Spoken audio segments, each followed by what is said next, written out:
Hello everyone, welcome once again.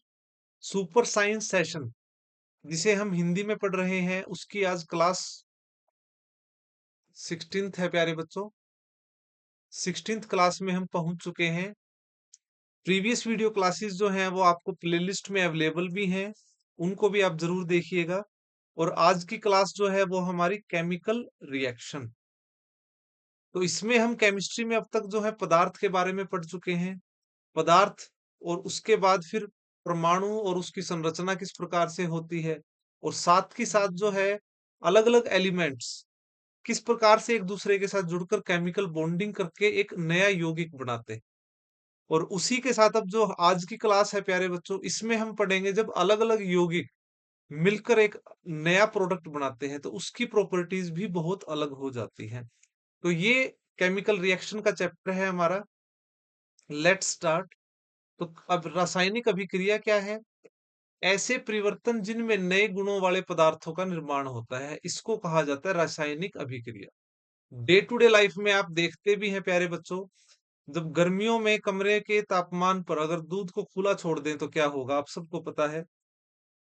उसके अंदर जो है थोड़ी खटास आ जाएगी, वो रिएक्ट होकर जो है वो खराब हो जाएगा। अंगूर जो है उसके अंदर फर्मेंटेशन हो जाती है, ठीक है। किण्वन जो कहा जाता है, लोहे की कील या लोहे का कोई भी सामान है, अगर खुले में लंबे समय तक रखा रहता है तो उसके ऊपर जंग लग जाता है। हमारा शरीर जो भोजन को पचाता है या जो श्वसन लेते हैं, ये सभी क्या है प्यारे बच्चों? रासायनिक अभिक्रिया हैं, जो हम डे टू डे लाइफ में देखते हैं। अब अब अगर हम केमिस्ट्री में बात करें कि अलग अलग जो एलिमेंट्स हैं, देखिए चमत्कार श्वेत लोह के साथ मैग्नीशियम रिबन जब दहन होगा तो वो सफेद चूर्ण में कन्वर्ट हो जाता है प्यारे बच्चे। ठीक है। तो अगर मैग्नीशियम ऑक्सीजन के साथ रिएक्ट करेगा तो वो मैग्नीशियम ऑक्साइड बना लेता है, ठीक है ना। और वो सफेद चूर्ण के रूप में जो है दिखाई देता है, इसको हम कहते हैं मैग्नीशियम ऑक्साइड। वायु की उपस्थिति में ऑक्सीजन और मैग्नीशियम के बीच होने वाली अभिक्रिया के कारण ऐसा होता है, बिल्कुल सही बात। तो अलग अलग आप अगर अब लेबोरेटरी की बातें करें तो प्रकनली में अगर लेड नाइट्रेट विलयन में पोटाशियम आयोडाइड का विलयन मिलाया जाए, ठीक है, हमारे पास जो है सॉल्यूशन है, एक तो लेड नाइट्रेट है और एक पोटाशियम आयोडाइड है। जब इसको हम इसमें मिलाएंगे तो एक पीले रंग का ठोस जो है वो बनेगा, और ये पीले रंग का जो ठोस बनेगा ये लेड आयोडाइड होगा, ठीक है। और लेड आयोडाइड के साथ साथ जो है क्या बन जाएगा? Potassium nitrate. तो ये चेंज हो जाएंगे। तो ये सब जो प्रोसेस होता है, जिसमें फिजिकल चेंज भी होते हैं प्यारे बच्चों, केमिकल चेंज भी होते हैं, इनको कहते हैं हम केमिकल रिएक्शंस। ठीक है, इसी चैप्टर को हम डिटेल में आज पढ़ेंगे। तो अलग अलग हैं।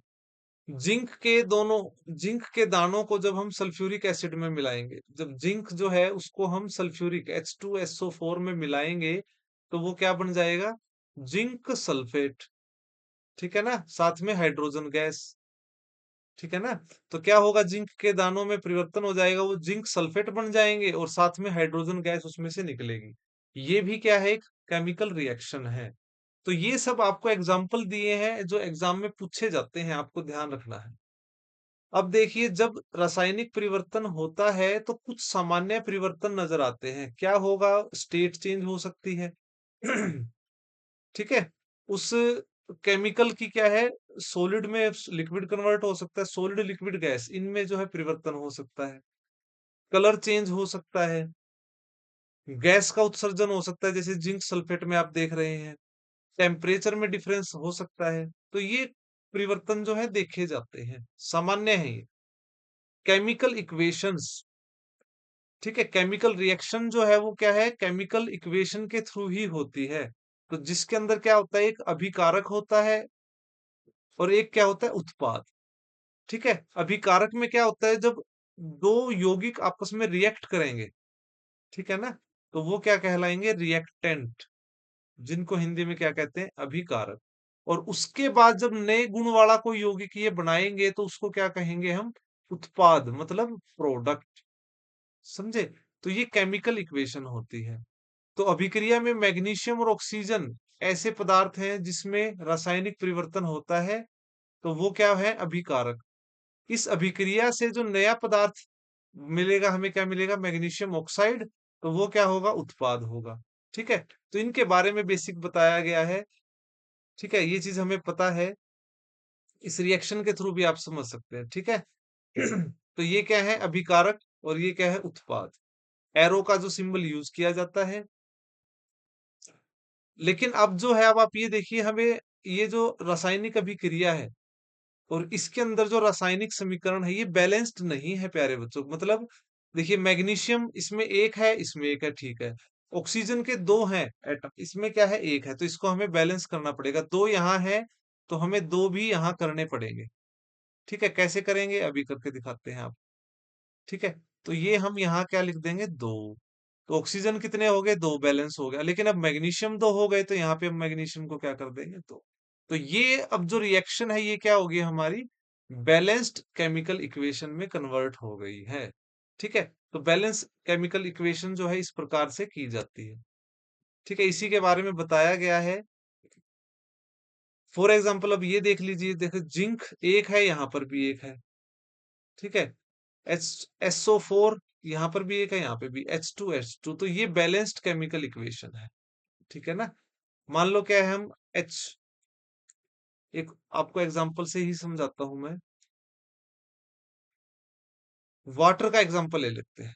H2 + O2 मिलकर क्या बनाएंगे, H2O। ठीक है ना। देखिए, ये दोनों गैस हैं, और इन्होंने क्या मिल बना दिया, एक्वियस, लिक्विड बना दिया। ठीक है, लेकिन अब यहाँ देखिए, दो हाइड्रोजन के एटम है, यहाँ पे भी दो हैं। यहाँ ऑक्सीजन के दो हैं, यहाँ एक है, तो इसको हमें यहाँ करना पड़ेगा दो। ऑक्सीजन के कितने हो गए, दो। हाइड्रोजन के यहाँ कितने हो गए, चार हो गए, तो यहाँ हमें करना पड़ेगा दो। तो ये केमिकल बैलेंस इस प्रकार से की जाती है। ठीक है, इसी के बारे में आपको जो है स्लाइड्स में बताया गया है, जो मैं आपको बता चुका हूँ। तो प्यारे बच्चों, हम कॉम्पिटिटिव में प्रिपरेशन कर रहे हैं, तो हमें मेन जो फोकस जो है, उन टॉपिक्स पे करना है जहां से क्वेश्चन निकले, या उन पर्टिकुलर फैक्ट्स के ऊपर। ठीक है, तो ये केमिकल बैलेंस करके जो है आपको दिखाया गया है, तो इसके बारे में हम पढ़ ही चुके हैं। नेक्स्ट आते हैं, भौतिक अवस्था के संकेत लिखना। तो ये आप बेसिकली देखिए, जैसे मैंने आपको बताया था, तो मान लो आयरन है, तो ये सॉलिड है। ये हमारा जो है H2O, ये गैस फॉर्म में लिया गया, मतलब क्या है, ये वाटर वेपर होंगे। ठीक है, तो उनको हम रिप्रेजेंट कर देते हैं। ठीक है, नेक्स्ट आते हैं अब, टाइप ऑफ केमिकल रिएक्शन। ये हमारा इंपॉर्टेंट रहेगा। टाइप ऑफ केमिकल रिएक्शन, तो सबसे पहले है कॉम्बिनेशन रिएक्शन, संयोजन अभिक्रिया। वह रासायनिक अभिक्रिया जिसमें दो या दो से अधिक पदार्थ संयोग करके एक एकल उत्पाद का निर्माण करते हैं, उसको कहा जाता है कॉम्बिनेशन रिएक्शन। ठीक है, ये आपके एग्जाम पॉइंट ऑफ व्यू से इंपॉर्टेंट है प्यारे बच्चों। जो इनके एग्जाम्पल है, देखो जैसे कोयले का दहन होता है। कोयला क्या है, कार्बन ऑक्सीजन की प्रेजेंस में होगा, तो क्या बनाएगा, कार्बन डाइऑक्साइड। तो यहाँ दो जो है यौगिक मिलकर क्या बना रहे हैं, एक एकल उत्पाद बना रहे हैं। जल का निर्माण होता है, जो मैं आपको बता चुका हूं, ये इस प्रकार से होगा। ठीक है ना। तो ये आपको ध्यान रखें, बिना बुझा हुआ चूना, CaO इसका फार्मूला होता है, बिना बुझा हुआ चूना।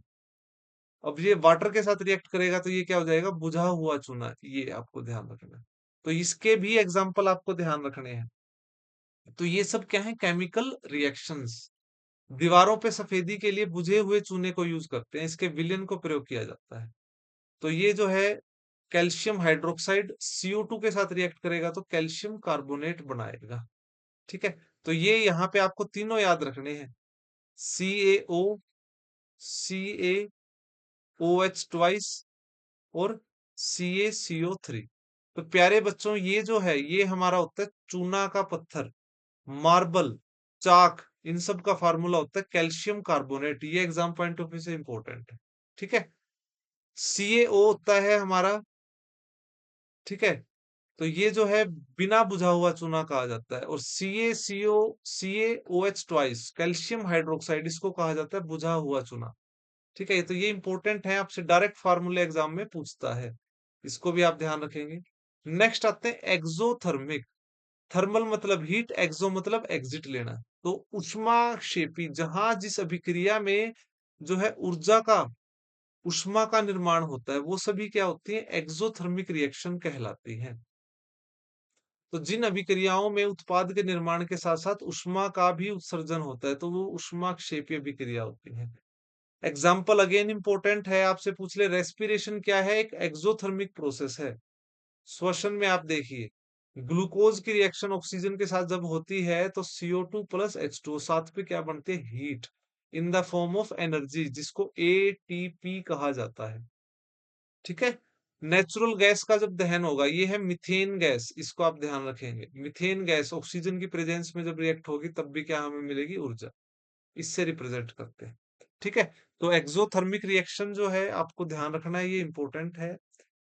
नेक्स्ट आते हैं डीकम्पोजिशन रिएक्शन, वियोजन अभिक्रिया। यह रासायनिक अभिक्रिया जिसमें एकल अभिकारक टूटकर दो या दो से अधिक उत्पाद बनाते हैं, तो उसको कहा जाता है डीकम्पोजिशन रिएक्शन, प्यारे बच्चों। तो ये एक ही एलिमेंट है, ये टूटकर दो में डिवाइड हो रहा है। कॉम्बिनेशन में क्या होता है, दो एलिमेंट्स, दो यौगिक मिलकर एक नया यौगिक बनाते हैं। इसमें अपोजिट होता है। जैसे कि आप देख रहे हैं कैल्शियम कार्बोनेट, चूना पत्थर मार्बल, जब इसको हीट करेंगे तो ये बिना बुझा हुआ चूना प्लस कार्बन डाइऑक्साइड इसमें कन्वर्ट होता है। लेड नाइट्रेट, इसको जब हम हीट करेंगे तो लेड ऑक्साइड में कन्वर्ट होगा, नाइट्रोजन डाइऑक्साइड गैस बनाएगा, ऑक्सीजन बनाएगा। तो आप ये देखिए, एक सिंगल रिएक्टेंट से मल्टीपल जो है आपके प्रोडक्ट बन रहे हैं, इसको कहा जाता है डीकम्पोजिशन रिएक्शन। ठीक है, उसकी अपोजिट है ये। तो नेक्स्ट आप देखिए प्रकाश, ये तो एक तरह से एक्सोथर्मिक टाइप रिएक्शन है। ठीक है, हीट इसको यूज कर रहे हैं, इसमें हीट एब्जॉर्ब होगी, प्रकाशीय अपघटन, तो सूर्य की उपस्थिति में होने वाले वियोजन। ठीक है, सिल्वर क्लोराइड को आप देख रहे हैं, AgCl जो है, जब सनलाइट की प्रेजेंस में सिल्वर अलग हो जाएगा, क्लोरीन अलग हो जाएगा। AgBr, ये है silver bromide, exam point of view से इंपॉर्टेंट है प्यारे बच्चे। सिल्वर ब्रोमाइड, इसको फोटोग्राफी में यूज करते हैं, ब्लैक एंड व्हाइट जो फोटोग्राफी होती है, तो सनलाइट की प्रेजेंस में ये सिल्वर अलग हो जाएगा और ब्रोमीन जो है वो अलग हो जाएगा। तो इसको आप ध्यान रखेंगे। तो अलग थर्ड टाइप की है विद्युत वियोजन, विद्युत धारा प्रभावित कर कर जो है अलग किया जाता है, इलेक्ट्रोलाइसिस जो प्रोसेस होता है। जैसे H2O है, इलेक्ट्रिसिटी पास करेंगे, हाइड्रोजन गैस अलग, ऑक्सीजन गैस अलग। ठीक है ना।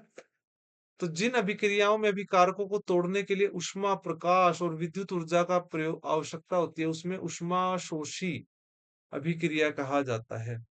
ठीक है, इसको कहा जाता है एंडोथर्मिक प्रोसेस या रिएक्शन। ठीक है, जिसमें उष्मा को यूज किया, वो क्या है, उष्मा शोषी।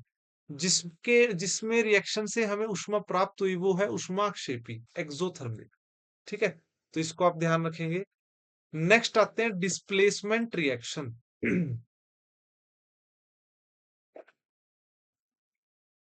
तो विस्थापन अभिक्रिया, इन अभिक्रियाओं में अधिक क्रियाशील तत्व जो है वो कम क्रियाशील तत्वों को उसके यौगिकों में विस्थापित कर देता है। तो प्यारे बच्चों, इसमें क्या होता है कि दो अगर यौगिक हम जब उनकी रिएक्शन कराते हैं, तो वो जो है, जो कम रिएक्टिव है उसमें कन्वर्ट हो जाते हैं। जैसे कि आप ये देखिए, आप आयरन है, उसको कॉपर सल्फेट से अगर हम रिएक्ट करेंगे तो वो, देखिए आप, कॉपर जो है इससे कम रिएक्टिव है तो ये इसको छोड़ देगा, और सल्फेट जो है वो हाई रिएक्टिव एलिमेंट के साथ जुड़ जाएगा। तो ये क्या बन गया, फेरस सल्फेट प्लस कॉपर अलग हो गया। ऐसा क्यों होता है प्यारे बच्चों, जो हाईली रिएक्टिव एलिमेंट्स या मेटल होते हैं, वो ज्यादा रिएक्टिव होते हैं और उनके साथ जो है मिलकर एलिमेंट नया यौगिक बना लेते हैं। ठीक है ना। तो इसके कारण जो है ये होता है, इसको कहा जाता है डिस्प्लेसमेंट रिएक्शन। तो ये डिस्प्लेसमेंट रिएक्शन जो है वो इस प्रकार से रहेगी। आपको जो है ये ध्यान रखना है, नीला थोथे का फार्मूला आपको ध्यान रखना है, कैल्शियम, ओ सॉरी, कॉपर सल्फेट। हरा थोथे का फार्मूला याद रखना है, फेरस सल्फेट। इनको आप ध्यान रखेंगे, ये इंपॉर्टेंट है, वेरी वेरी इंपॉर्टेंट है आपके एग्जाम पॉइंट ऑफ व्यू से। केमिस्ट्री में केमिकल रिएक्शंस का केमिकल फॉर्मूले, केमिकल नेम, ये सब आपके एग्जाम में पूछे जाते हैं, तो इनको आप ध्यान रखेंगे। तो इसी में मैं आपको एक चीज आपको बताता हूँ, जो अभिक्रियाशील धातु होती है। ठीक है, तो वो सबसे ज्यादा रिएक्ट करती है। देखिए जैसे आयरन और कॉपर, आयरन और कॉपर में से जो है आप देखिए आयरन ज्यादा रिएक्टिव है, इसलिए जो है सल्फेट आयरन के साथ जुड़ गया प्यारे बच्चों। ठीक है, तो जो हाईली रिएक्टिव मेटल्स हैं उसके साथ जुड़कर जो है मॉलिक्यूल बनते हैं, तो इनको आप ध्यान रखेंगे। अब जैसे कि है जिंक और कॉपर सल्फेट है, तो इनको आप देखिए जिंक जो है वो कॉपर से ज्यादा रिएक्टिव है, तो सल्फेट इसके साथ जुड़ जाएगा, जिंक सल्फेट बन जाएगा। तो इसको भी आपको ध्यान रखना है, और इसके लिए मैं आपको ट्रिक बताता हूँ। देखिए, please stop calling me a zero. इससे आप ध्यान रख लीजिए, ये टॉप मोस्ट रिएक्टिव मेटल है। प्लीज से है पोटाशियम, ठीक है, स्टॉप से है सोडियम, कॉलिंग से है कैल्शियम, मी से है मैग्नीशियम, ए से है एल्यूमिनियम, जीरो से है जिंक। ठीक है, तो इसको आप ध्यान रखेंगे, उसके बाद डिक्रीजिंग ऑर्डर चलता ही चलेगा। ठीक है, गोल्ड, प्लेटिनम, वो लिस्ट रिएक्टिव मेटल्स हैं, ये भी एग्जाम में आते हैं प्यारे बच्चों। आपसे ये पूछ लेगा कि मोस्ट रिएक्टिव मेटल्स बताओ, पोटाशियम, पोटाशियम ऑप्शन में नहीं है तो सोडियम। ठीक है ना, least reactive metal platinum, gold, silver, इनके ऑर्डर को आप ध्यान रखेंगे, तो यहां से ये क्वेश्चन भी आपके कवर होते हैं। नेक्स्ट जो है आपका डबल डिस्प्लेसमेंट। डबल डिस्प्लेसमेंट में क्या है, दो जो यौगिक हैं वो डिस्प्लेसमेंट करते हैं अपने साथ के उसके साथ, और अलग अलग यौगिक बनाते हैं। जैसे कि इस अभिक्रिया में उत्पादों का निर्माण दो यौगिकों के बीच आयनों के आदान प्रदान से बन गया। सोडियम सल्फेट है, ये बेरियम क्लोराइड है। तो ये जब रिएक्ट होंगे तो देखिए सल्फेट जो है वो बेरियम के साथ जुड़ गया, और जो क्लोराइड है वो सोडियम के साथ जुड़ गया, तो इसको डबल डिस्प्लेसमेंट कहते हैं। जहां एक बनता है उसको जो है सिंपल डिस्प्लेसमेंट कहते हैं। तो ये प्यारे बच्चों आपको ध्यान रखना है बिल्कुल, और यहीं से क्वेश्चन होंगे। देखो कॉम्बिनेशन के अंदर क्या होता है, ए प्लस बी मिलकर क्या बना रहे हैं, सी, एक प्रोडक्ट बना रहे हैं। ठीक है, जैसे कि मैंने आपको बताया था। और सेकंड जो था एक आपका क्वेश्चन डिकम्पोजिशन में क्या था, ए जो है वो क्या बना रहा है, बी प्लस सी बना रहा है। ठीक है ना, एक्सोथर्मिक क्या करता है, वो रिएक्शन जिसके अंदर हीट बनती है। आपको ये एग्जाम्पल से याद रखने हैं, आपको केमिकल फार्मूले याद रखने हैं, यही मेरा मेन मोटिव है जो मैं चैप्टर आपको करवा रहा हूँ।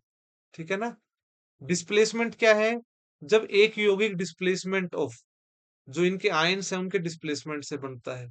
ठीक है, डबल डिस्प्लेसमेंट में दो यौगिक बनेंगे, डबल डिस्प्लेसमेंट होगा। ठीक है ना, तो ये चीजें आपको ध्यान रखनी है। नेक्स्ट आ जाते हैं ऑक्सीडेशन। ऑक्सीडेशन रिएक्शन भी आप कह सकते हैं। ऑक्सीडेशन रिएक्शन कब होगी, जब ऑक्सीजन का गेन होगा, हाइड्रोजन का लॉस होगा, इलेक्ट्रॉन का लॉस होगा। ये तीन कंडीशंस हैं, इनको आप अपने माइंड के अंदर फिट बना लीजिए। ऑक्सीडेशन रिएक्शन में क्या होता है, एक तो या तो ऑक्सीजन की वृद्धि होगी, ऑक्सीजन का गेन होगा, हाइड्रोजन का लॉस होगा, या इलेक्ट्रॉन का लॉस होगा। ये तीन चीजें होती हैं, अगर इन तीनों में से कोई भी एक चीज है तो वो क्या है, ऑक्सीडेशन रिएक्शन। ठीक है, सिंपल भाषा में आपको ध्यान रखना है, किसी पदार्थ में ऑक्सीजन की वृद्धि अथवा हाइड्रोजन का लॉस, या दोनों हो, ऑक्सीकरण कहलाएगा। इसमें इलेक्ट्रॉन्स की हानि होती है, मतलब लॉस होता है। ठीक है, ये तीन इसकी कंडीशंस हैं। ठीक है ना, तो ये ऑक्सीडेशन रिएक्शन कहलाएंगी। कॉपर है, कॉपर को जब ऑक्सीजन के साथ हमने रिएक्ट करा तो क्या हुआ, ऑक्सीडेशन, किसका, ऑक्सीजन का। यहां पर भी देखिए जो है ये ऑक्सीडेशन हो गया, ऑक्सीजन का क्या हो गया, गेन हो गया, ऑक्सीजन की बल्ले बल्ले। ठीक है ना, तो ये चीज आपको ध्यान रखनी है। प्यारे बच्चों, ये एक स्लाइड जो है ये पिछले क्लास में हमारी रह गई थी, तो इसी में आपको कवर कराता हूँ। Effect of change of pressure. तो प्यारे बच्चों मैंने आपको बताया था, जब टेम्परेचर बढ़ा दे, प्रेशर घटा दे, तब क्या होगा, सॉलिड से गैस में कन्वर्ट होता है। या टेम्परेचर को घटा दिया जाए, प्रेशर को बढ़ा दिया जाए, तो गैस जो है वो सॉलिड फॉर्म में कन्वर्ट हो जाती है।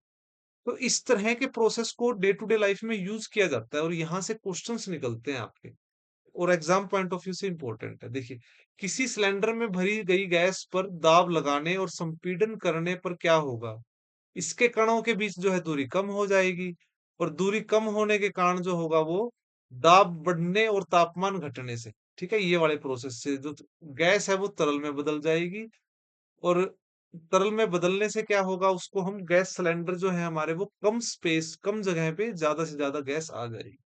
ठीक है ना? इसको ध्यान रखना, ये मैं करवा भी चुका हूँ। सोलिड CO2 को ही क्या कहते हैं, ड्राई आइस कहा जाता है। तो कार्बन डाइऑक्साइड जो है उसको सोलिड CO2 में कन्वर्ट करते हैं, वो भी यही प्रोसेस है प्यारे बच्चे। ठीक है ना? तो इसको आप ध्यान रखना है। हमारे घरों में खाना बनाने के लिए उपयोग होने वाली जो पेट्रोलियम गैस है, LPG, ये इसलिए मैं बता रहा हूँ क्योंकि ये इंपॉर्टेंट है slide. LPG, liquefied liquefied petroleum gas, इसमें क्या होता है, ब्यूटेन होता है, और क्या होता है, प्रोपेन। ये गैसेस पाई जाती हैं LPG के अंदर।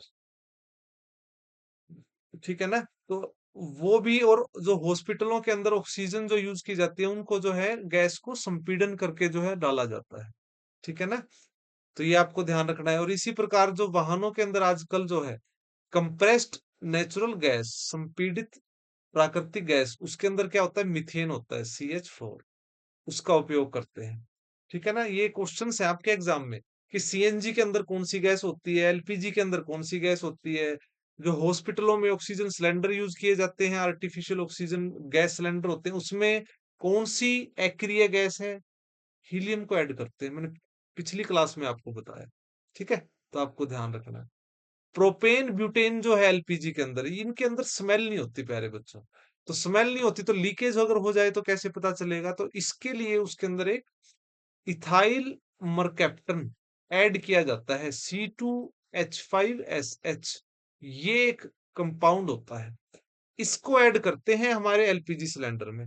और इसके अंदर क्या होती है, सल्फर जो है एक गंध वाला जो है एक एलिमेंट है, तो सल्फर की स्मेल आ जाती है हमें। ठीक है ना? तो इसकी गंध जो है तीखी होती है, लहसुन और इसकी तरह से वो है ना, तीखी रहेगी, तो हमें पता चल जाएगा अगर लीकेज होगी। ठीक है ना? तो इसको आप ध्यान रखेंगे। वेपोराइजेशन के फैक्टर ऑफ एक्टिंग करवा चुका हूँ प्यारे बच्चों आपको। सरफेस एरिया बढ़ने पर बढ़ेगा, टेम्परेचर बढ़ने पे बढ़ेगा, और ह्यूमिडिटी घटने पे घटेगा। तो ये एक स्लाइड आपकी जो है ना, ये मिसिंग थी, तो इसको आपको कवर कर लेना। ठीक है? तो ये मैं जो है आपसे क्षमा मांगूंगा, पिछली क्लास की ही स्लाइड थी, ये इंपॉर्टेंट है लेकिन। ठीक है? ऑक्सीडेशन हम समझ चुके हैं। ठीक है? ऑक्सीडेशन क्या है, ऑक्सीजन का गेन, हाइड्रोजन का लॉस, इलेक्ट्रॉन का लॉस।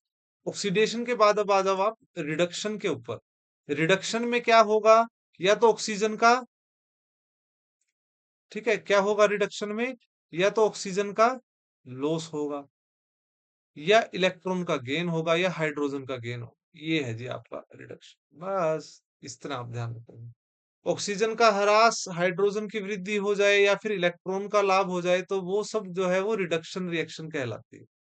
ZnO+C, इसमें आप देखिए जो ऑक्सीजन है इसका लॉस हो गया, तो ये रिडक्शन रिएक्शन है। और इसी प्रकार से रिडॉक्स रिएक्शन को भी आप ध्यान रखेंगे, जिसके अंदर रिडक्शन प्लस ऑक्सीडेशन दोनों होंगे, तो वो क्या होता है, आपका रिडॉक्स रिएक्शन रहेगा। और एक रिएक्शन आपको दिखाता हूं मैं आपको, देखो प्यारे बच्चे, CuO+H2, ये जब रिएक्ट करेंगे, तो देखिए ऑक्सीजन का लॉस हुआ, तो ये क्या है, आपका रिडक्शन।